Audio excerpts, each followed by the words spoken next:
Hello and welcome to the Fuel, Run, Recover podcast, helping everyday runners fuel better, run smarter, and recover faster so you can reach your full performance potential.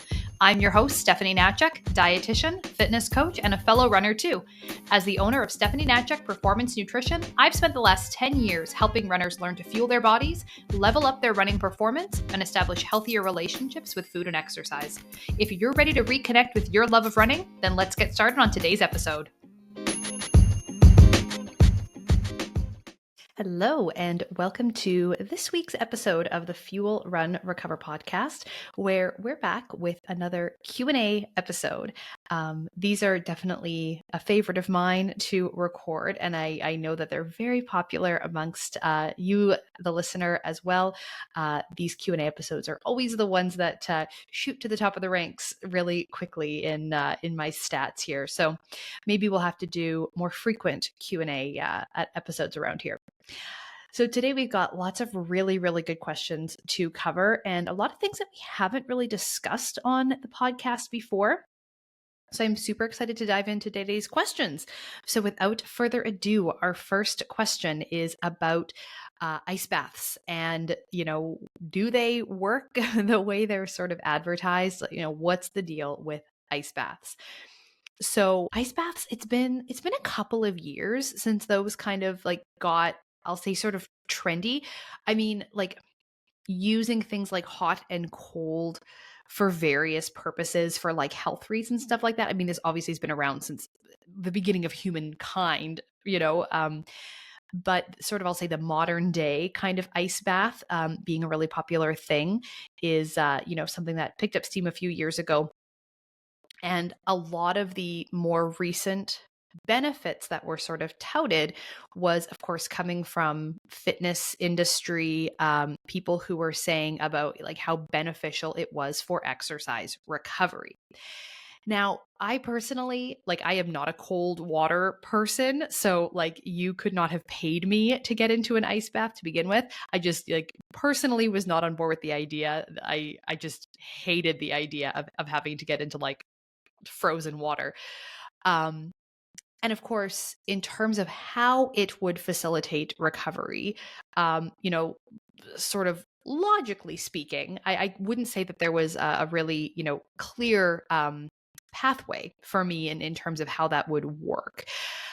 But there's always this sort of undertone in fitness culture and in the fitness industry about how anything that is really hard or really uncomfortable or puts us through a lot of pain and suffering and stuff like that, therefore it must be good for us, right? If it's hard, if it's challenging, if it's one of those really, really difficult things to do, then it must have a benefit.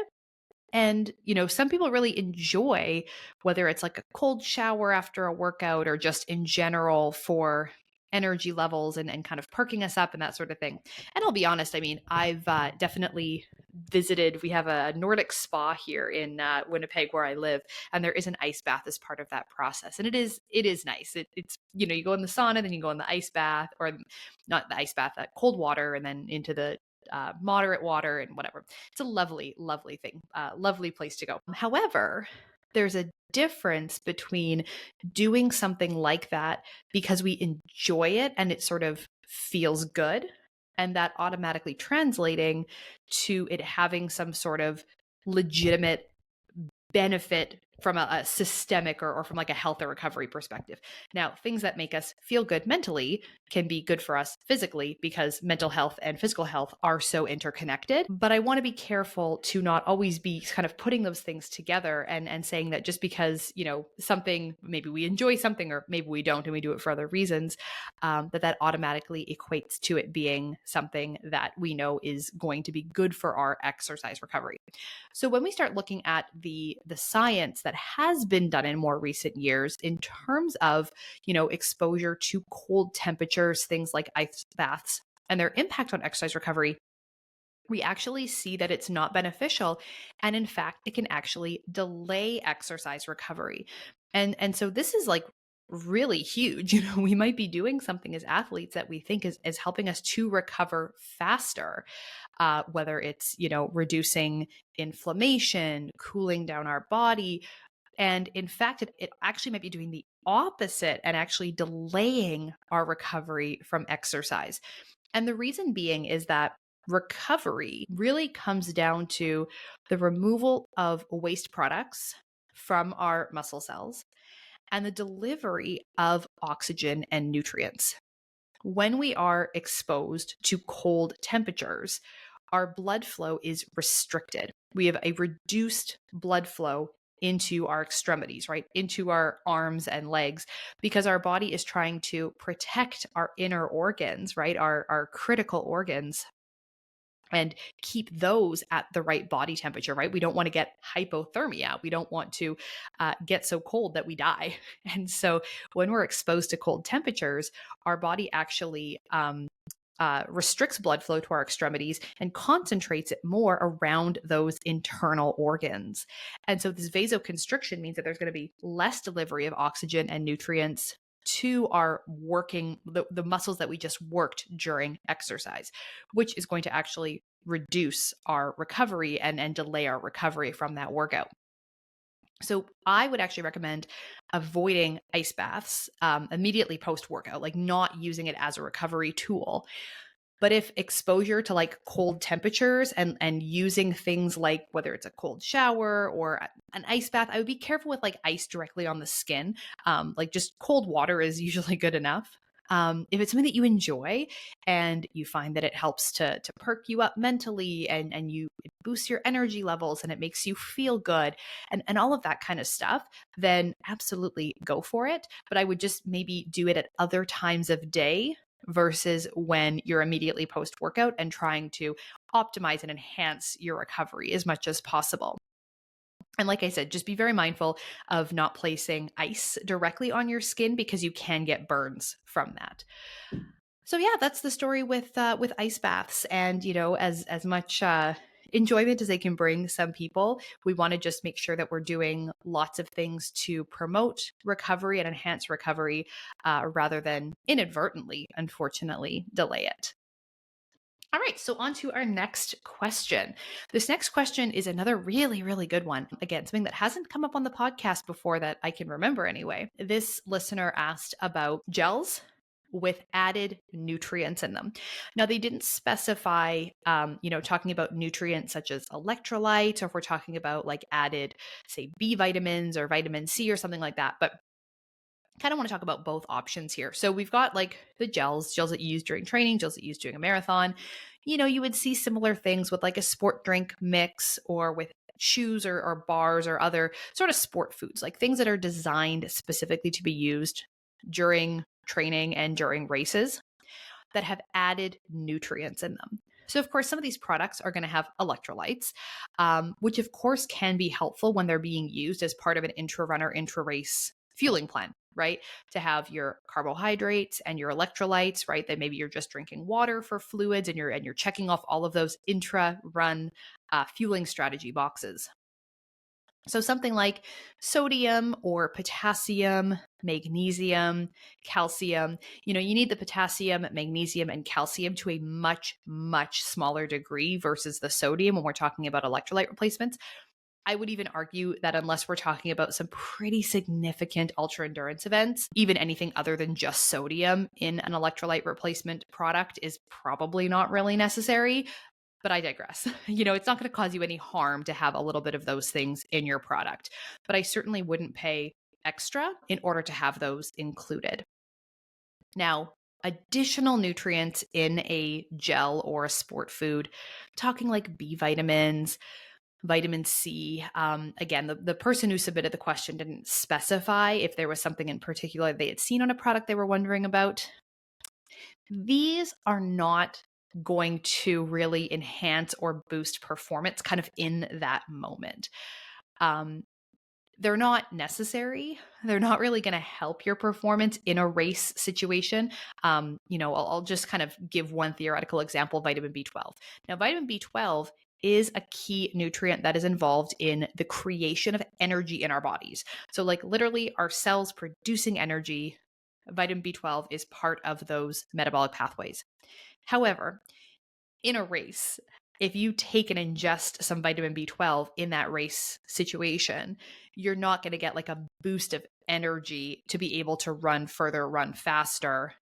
You know, even if you were, say, vitamin B12 deficient at the beginning of that race and you took some oral vitamin B12 at the beginning of that race, like the amount of time that it takes that vitamin B12 to go from your stomach, get absorbed, get out to all of your body's cells and start doing its job. I mean, the race is going to be over by the time you're actually getting the benefit from that product.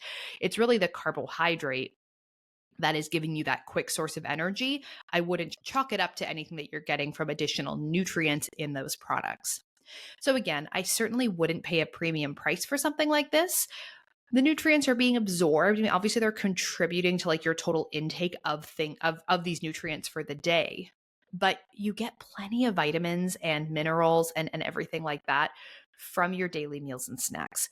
This is especially true if you're fueling adequately as a runner who's running a lot preparing for a race. Like if you're meeting your calorie needs the way that you should be as a runner and choosing, of course, a variety of foods, getting in high protein, high fiber, fruits and veggies, stuff like that, we're going to have no problem meeting the vast, vast majority of your nutrient requirements. So to get additional from things like your gels or your sport foods, electrolyte beverages, stuff like that, just really not something that I would pay additional money for or seek out in a product. You know, you're getting the nutrients. Yes, they're being absorbed. They're not necessarily going to be harmful, especially in smaller doses, but they're also just certainly not something that you need. Vitamin C is an interesting example where we do know that high doses of antioxidants like vitamin C can actually interfere and prevent recovery after exercise.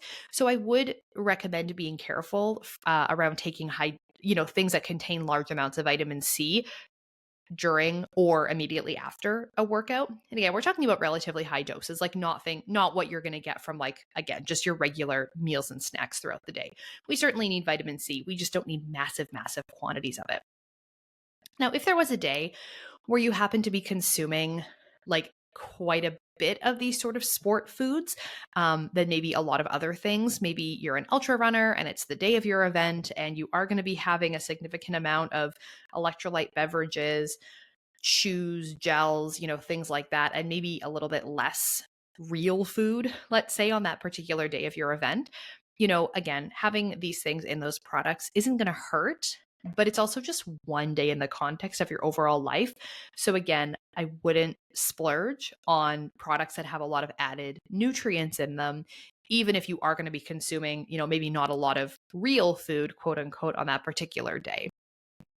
All right, so that is question number 2. On to question number 3. This listener was asking about evening training. So they're doing their workouts typically in the evenings and looking for some suggestions for a late dinner. So they had mentioned like timing, macronutrient distribution, just kind of how to tackle eating dinner after an evening training session.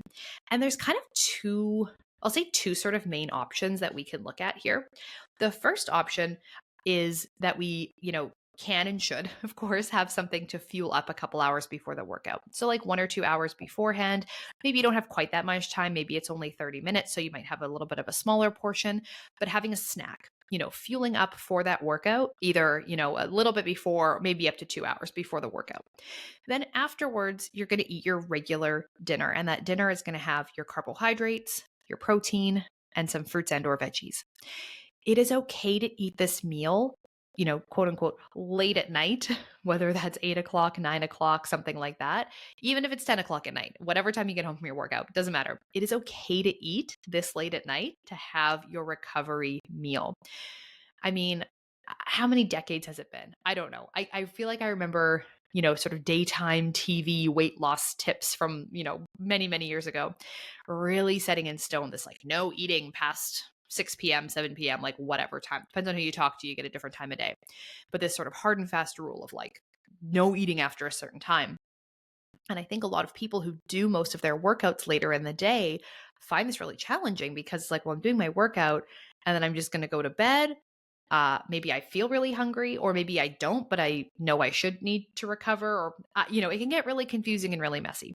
So I'm here to say that it is 100% okay and necessary to still have your recovery meal, even if it is fairly late at night and falls outside of the spectrum of like what we would consider a normal mealtime.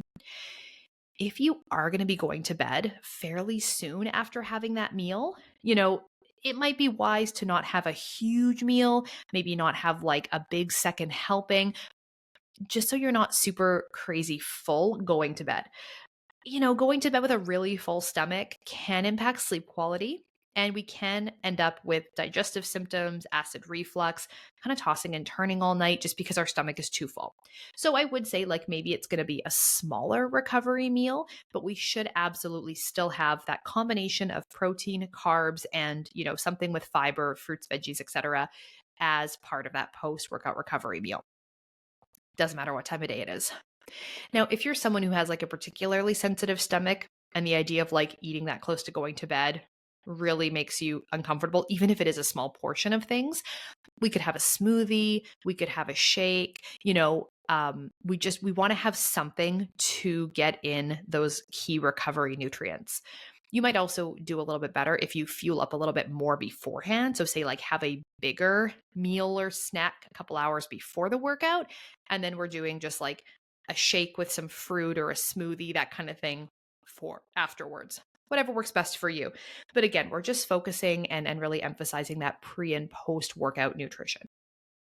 Now, option number 2 is going to be actually taking that dinner meal, like a dinner that you would normally eat, and splitting it into 2 smaller meals. So the amount of food and the food that you're going to have, right? You prepare your supper, and then you're going to just kind of split that into 2 portions. So before your workout, you're going to have like mostly the carbs beforehand, right? You're going to fuel up with those carbohydrates before your training. And then afterwards, you're going to eat the rest of your dinner. And again, this is going to be protein, veggies, and the remaining carbs that you have there afterwards. This I find works really well for people who are like, trying to still eat dinner, say with their families, are cooking dinner for their family, but maybe have training at 7 or 8 o'clock or something like that. So you can still, sit down, have part of the meal with everyone else. So you're not like over here having something different at a different time or whatever. You still get to enjoy that family meal, but then you're going to have, the remaining portion afterwards. You don't have to choose either option 1 or option 2 and like stick to it forever and ever, right? We have 2 different ways of going about this. And basically, it's up to you on any given day to decide what's going to work best. But the big take home message here, the thing that I want you to remember is that regardless of the time of day we're training, we still need our pre-workout fuel up and our post-workout recovery meal. If we've got those 2 components, I don't care what time of day you're training, that's how we make sure that we're optimizing our nutrition for whatever volume of running we might be doing throughout the week. If you are someone who exercises twice a day and maybe you're going from like that evening session into a workout the next morning, that makes this just like even more important. And you might need either a bigger kind of meal after that workout, so you're fueling up for tomorrow's workout too, or, you might do better with having just like a bigger pre-workout snack the next morning. Everyone's different. It depends on what you're doing with your training. How many days a week are you doing double workout days? What's the volume of those workouts? Like, how long are they going to take you? A lot of factors to consider. And I think that's why sometimes giving advice around these things, it's always, it depends. And there's always so many different ways that we can go about it. If you're listening to this and, it's maybe giving you a little bit of context, a little bit of guidance, but you feel like you want to sit down and actually really create that personalized plan, this is exactly what I help runners do. Sit down, look at your life, look at your training, answer all of these questions around the it depends, and make a plan that works for you. So you'll know exactly what to do, how much to eat, when to eat, how to fit it around your training schedule, everything like that. So just know that I'm here as a resource to help you figure out those other questions that might come up as you're listening to this. All right. So our next question is about nutrition during the off season. So this listener mentioned that they are feeling like their appetite is still really, really high, despite not doing as much running now that they're in the off season. And, that can be for two reasons. So again, depending on how soon your race was, like how far out from your race you are, if we're talking about like those first couple days, first couple weeks post race, especially post marathon, um, you might be hungry because you're recovering, right? It takes weeks to fully recover from running a marathon. And so, just because now you're not running maybe at all in those first couple weeks or very, very little in those first few weeks, like your appetite is not necessarily going to just come right down to, I'll say, normal or come right down to your current training volume if you're immediately post race. So don't worry if your appetite is still like really good while you're in that recovery phase. That's completely expected, completely normal, and just, tells us that your body needs nutrition, your body needs nutrients, right? You did a lot of damage during that marathon. You need fuel and nutrients in order to recover. So don't panic, don't worry. As you get further out from your race and maybe you get into training for a shorter race, getting into base building, whatever it might be, but you find that you still want to eat like you're training for a marathon, again, this isn't like, I mean, it's manageable. It's something that obviously I'm going to talk about, give some tips on here. But I am more concerned, honestly, about the runner who is running a lot and never ever feels hungry. Like that to me is a bigger problem to solve and something we really need to look into and really need to solve and help that runner with. Not fueling enough, right? Like never feeling hungry, not getting in enough nutrients, and having a hard time with eating enough to fuel their training because they just don't have those appetite signals. Like that's a big problem. Someone who has a very good appetite, a healthy appetite, a normal appetite, I mean, we can help to promote fullness and promote satiety after meals just by emphasizing the right foods and the right timing of foods. So the two things we really want to focus on here are going to be getting enough protein and fiber in our diet. Protein and fiber are specifically filling and satisfying. So these are the two things that are going to help to keep us full for longer after we eat a meal. They're going to, fill up our stomach, give us that volume that we need in our stomach in order to feel, physically satisfied.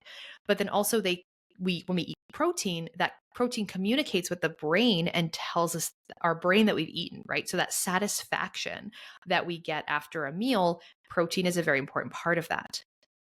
When we're running a lot and have very high energy demands, both from a time perspective and from a logistical perspective, right? We're choosing a lot more maybe quick things, refined carbohydrates, things with more added sugars, those quick sources of energy, right? We need that fuel, we need that energy. We're spending so much time running that we just maybe don't have as much time for meal prep, stuff like that.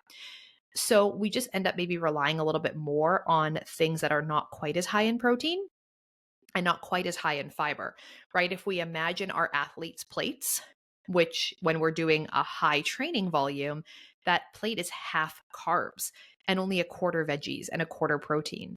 Whereas in the off season, we might be aiming for more like half vegetables, 1/3 protein, and then about 1/5 carbs, right? So it's a big shift in terms of emphasizing the fuel versus emphasizing the high volume filling protein and fiber, varying based on the amount of training that we're doing. So there is a shift there. The other thing we really want to emphasize, of course, is meal timing, making sure that we're eating enough early in the day, getting in those high protein, high fiber foods early in the day so we aren't feeling really hungry later on. Now, again, these are things that when you're training for a marathon, maybe you can kind of get away with your nutrition being a little bit less intentional, a little bit less thoughtful, because you just need so much energy that you can kind of eat whatever, whenever, and it just, all is going into the gas tank. But then in the off season, it does sometimes take a little bit of adjustment and just looking at ways that we can help us to feel full and satisfied for a little bit longer afterwards. Also, though, just to remember that, like, even when you're not doing a ton of training, you still need to eat at least 3 times a day. So I also want to make sure that, like, your expectations for how much you think you should be eating in the off season is realistic and in line with, what your basic physiological requirements are. Because even with no exercise at all, you still need, thousands of calories a day just to maintain normal body function. And so maybe it's part that you think that you should really not be hungry at all or eat very, very small amounts of food when you're not running as much. That isn't necessarily the case. Like I said, I still, almost no matter what, I want people eating at least 3 times a day. So again, if this is something you're looking for help with, you have questions, need more guidance and support, I am here to be a resource and so happy to do that. All right, so then we're on to our final question for today, which again is a really good one that we haven't talked about on the podcast before, and I feel like this deserves probably its own episode. Maybe we'll do in season 3 because we're starting to get close to the end of season 2 here, and we don't have too many episodes left, and most of them have already been recorded. So maybe a good idea for season 3 we'll be talking about carbon plated shoes. So you can let me know if that's something that you want to hear a little bit more about. I'll give a brief overview here and then kind of answer the question that was submitted. And then if we want to have a bit of a more in-depth discussion, then we definitely can. So this listener was asking about carbon plated shoes and if they're kind of legit, like do they really provide a benefit, or is it more so just like a placebo? Like, is it just that I feel like I'm faster, so I am faster? So just for anybody who isn't familiar, what are carbon plated shoes? So carbon plated shoes are a running shoe that are designed with a carbon plate inside the sole. And so by wearing them and running in them, this carbon plate is providing some energy return to the runner when they're running in them. So what this means is energy return means that then you are using less energy to run. You are expending less energy when you run. This is improving something called your running economy. And this is where we see the performance advantage. So you are working less hard. Your body is working less hard to run at XYZ pace. Therefore, you can run faster at a similar effort level, right? Similar energy output. So, of course, there have been some studies done on carbon plated shoes. Most of them, however, though, have been done among elite athletes. And even some of the studies that have been done amongst what we'll call recreational or slower runners, when you really look at like the paces that some of these runners were running at, I don't know if most of us would consider them to be slower runners by any means. So, like, in terms of the translation of that benefit to, like, I'll say your average everyday type of runner, that is where it gets a little bit fuzzy. And there just isn't that much kind of good quality data to really answer this question. So, of course, there have been a few studies that have been done that have showed improvements for race times among elite athletes. There was a study that was done from Nike looking at some data using Strava data, and they found that, people who were reported running in carbon plated shoes were running 3 to 4% faster on average. However, of course, this is self-reported data. So like these runners are putting in this information into the Strava app. It's not like a controlled environment where they're able to really control for all of, various factors. So possibly up to 4% improvement. Some other studies have shown like 2%, 2.6% for men and for women, for elite runners. But I think what's really important to note here is that not every single person included in all of these studies is seeing a benefit. So even if there is a potential for a runner to gain, a 2%, 4%, whatever it is, benefit, that doesn't necessarily mean that it's going to be beneficial for you. And I mean, it's like that with so many things in running, so many things in life. What works for someone else may not work for you. And so, really, if you like them and they make you faster, that's fantastic. And whether it is a placebo effect or not, like, I don't know if that's a question that ever really could be answered, in the sense that, like, in order to determine if something was a placebo effect or not, you would have to be able to blind both participants and researchers to which shoes a person is wearing, which means you would have to create a fake carbon plated shoe that looks and feels and is in every way identical to a carbon plated shoe, so that nobody that was part of that study knew whether or not it was a carbon plated shoe, and then have the real carbon plated shoe that some people are wearing, but no one knows who's wearing what. And I honestly do not know if that's a thing that would ever be technologically possible. If you have an answer to that and you can educate me on whether or not that would be a thing, I would love to hear the answer. But I'm just imagining, like we see with a lot of things in sport and sort of an exercise, it's very, very difficult to adequately blind people to whether or not they're receiving an intervention.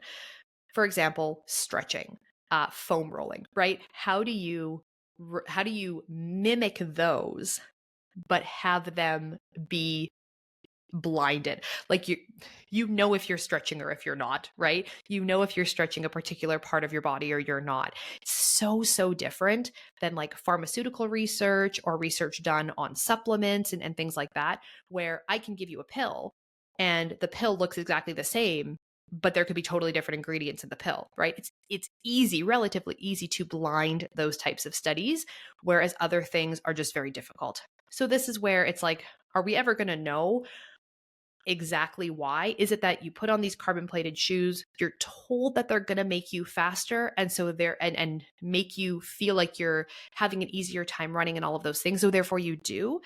Or is it actually physiologically giving you that advantage? We might never know the answer to that. And I don't know if that really matters at the end of the day, right? Like, again, we are not going to be doing any harm, probably not doing any harm by running faster in these carbon plated shoes. Of course, as long as we're avoiding injury, not doing things that are far beyond our body's physical capacity. Outside of that, I don't know if it's really, really that much of a factor. I will say though, one thing we do know is that there is a difference in terms of gait patterns and like how we run when we're wearing carbon plated shoes, right? They do alter the running mechanics that we have. So there are some runners that can wind up injured by switching to running a carbon plated shoe. And the advice around how to do this properly, of course, is very similar to, switching to any different type of footwear. We saw this with like barefoot running and wearing these minimalist barefoot types of shoes when that was a very popular thing a few years ago, right? The biggest thing being easing into it. So not just doing all of your training in one shoe and then on race day, putting on your carbon plated shoes and going to run 26.2 miles in them. But also we don't want to only run in carbon plated shoes. So you might be thinking, well, okay, I want to ease into it, so I'm going to just like do all my training and just make sure they're right. Not necessarily. We also want to use them somewhat sparingly. So like have a pair of shoes that you're wearing for your easy runs and for most of your miles, and then do, maybe 1 or 2 workouts a week in your carbon plated shoes. And then of course, wear those ones on race day. So a couple different options. Now, they are something that, of course, by all means, go ahead and try them. Absolutely. I have no issue with these types of shoes. And most of us at the end of the day, like even if it is 2%, 4%, whatever, we would all love to shave some time off our PR. If, you're kind of looking at footwear and upgrading, I'll say your footwear in order to do that. I want you to also make sure, though, that you're also doing a lot of the other important things that go along with improving your performance. Following a proper training plan, getting in your nutrition, recovering adequately between workouts, tapering before your marathon, right? Like tapering, we know can boost performance very similarly to what has been reported with the carbon plated shoes. Another huge one, carb loading. There are tons of things that can improve our performance and help give us our best possible performances, as well as just building fitness and training kind of year over year and just gradually improving our speed. So it's one of those things that I think that having specific gear, specific things that we're wearing and using as runners in order to boost our performance, nothing wrong with that at all. Whether it's placebo effect or something else, again, why not? Anything that can give us an advantage, I think is great. Even if it's just our own personal record, right? Like we're not here to break a world record or to win a medal or for anything like that. If it just means that we're 1% faster, that is, maybe exactly what you're looking for. And that's exactly what you're looking to achieve, which is fantastic. But don't get too preoccupied with spending a lot of money on things like very expensive carbon plated shoes if some of these basics haven't been nailed down first. And if you're still struggling with the basics, or you're so new to running that you have so much potential and so much fitness to gain just by following a proper training plan. If you're, kind of at your peak, you're at your top fitness, you've been running for years, you're a very, very experienced racer, you taper, you carb load, you fuel, you hydrate, you do all these things. And sort of the last piece of the puzzle is maybe implementing a carbon plated shoe, then absolutely. I mean, right? Like that might be the thing that gets you the PR that you're looking for. So a couple of factors to sort of think about here. I would say that I'm very sort of neutral on using a carbon plated shoe. I have personally not run in them. That's not something that I have personally gotten into. Although who knows, maybe my next pair will be something like that. But I think that it'll be interesting to see how the research evolves and as we get hopefully more data on what I would consider kind of your recreational everyday type of runner with more average paces. All right, so that is it for today's Q&A episode. I really hope that you enjoyed listening to it, getting some good info, getting all of your questions answered. Like I said, these episodes are always very popular ones. People definitely like the Q&A, so I think we'll have to keep those coming maybe a little bit more regularly over here on the Fuel, Run, Recover podcast. And again, if you are looking for help, guidance with your nutrition, if you're struggling with GI issues, don't know how to follow a proper training program, don't know what that looks like for you, whatever it is that you might be struggling with when it comes to your running, I'm here to help. We have both one-on-one coaching available, as well as a fantastic online program for runners that gives you all the tools, everything you need in order to really become the best runner that you can be. That is it for today's episode. I want to thank you so much for listening, and we will catch you right back here next week. Bye for now.